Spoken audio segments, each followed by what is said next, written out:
Hi there folks, I hope you're having a happy Halloween and welcome back to Rich Reviews. So my latest film for you guys here now. This is my second film I've been seeing on the last day of the Virginia Film Festival, and I just got home, and after I finish filming this review I have to hop in my car, and apparently my mom's going with me to see the last film of the year for the Virginia Film Festival. And this film happens to be the directorial debut of Maggie Gyllenhaal, who happens to write the script, and this is called The Lost Daughter. And this stars Olivia Coleman as Leda Caruso, and she's currently on holiday at this one particular Greek villa, or I assume it's Greek, considering the fact that they shot this in Greece.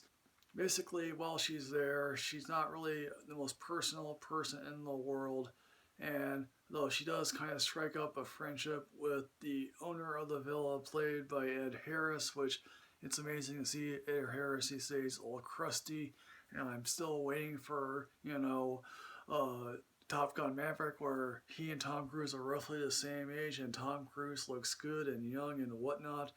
And I'd be happy to discuss Top Gun Maverick any day of the week, and I don't want to discuss this particular film. Now, as Leda is having her holiday, she encounters this one girl named Mina, and she has a daughter, and now apparently for whatever reason she somehow becomes obsessed with her, but although it's not particularly clear how she is obsessed.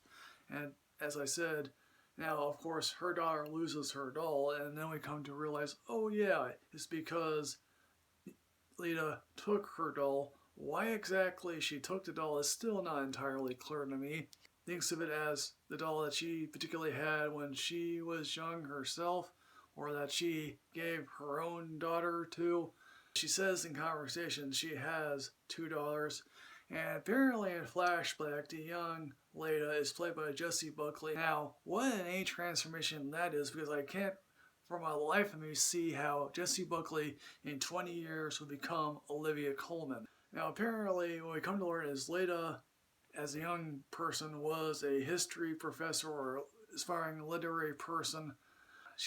I guess she is stuck in a marriage that she doesn't really appreciate all that much. And here's the thing, she isn't really fond of being a mother all that much, or it takes a while for her to become a good parent. And here's the thing, folks, most people are never meant to be parents to begin with. I mean, quite frankly, there are some women who don't want to become mothers, and they don't think they have the motherly instincts to become a good one, and that's their right there, folks. Of course, at the same time, as played by Olivia Coleman, she's observing Nina and her motherly bond with her daughter, which I think to myself, why?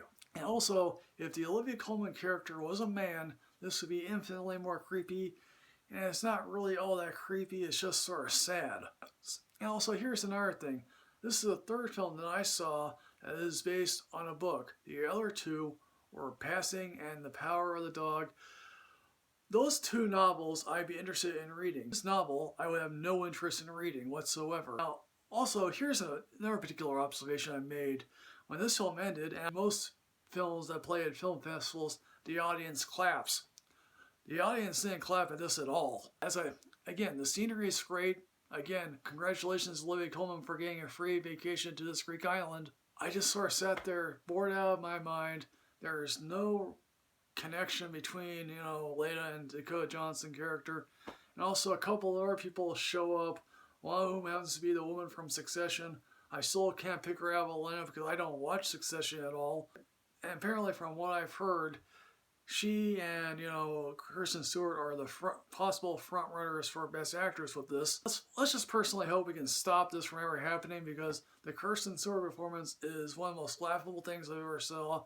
This is just deadly dull. So, I would love to see what Maggie Gyllenhaal does next, and her husband, played by Pierce Skarsgård, is deliciously slimy as this one literary guy. Any husband who would not want to see their wife leave them with two young kids. So yeah, folks, sadly what I'm going to say about The Lost Daughter, this should have stayed lost or never been made, or should have been all about the Jessie Buckley character, which probably would have made for a much more fascinating film with a different director and writer attached to this. And so I'm sadly going to give this an only see it when you're drunk. Please avoid this whatever you possibly can. So folks, The Lost Daughter, have you seen this? What did you think? Please put everything in the comment box below here, folks. As always, folks, like, comment, subscribe, and rate yourself with knowledge. Michael Rich2 on Twitter. I'll see you next time, folks. Yes, hooray.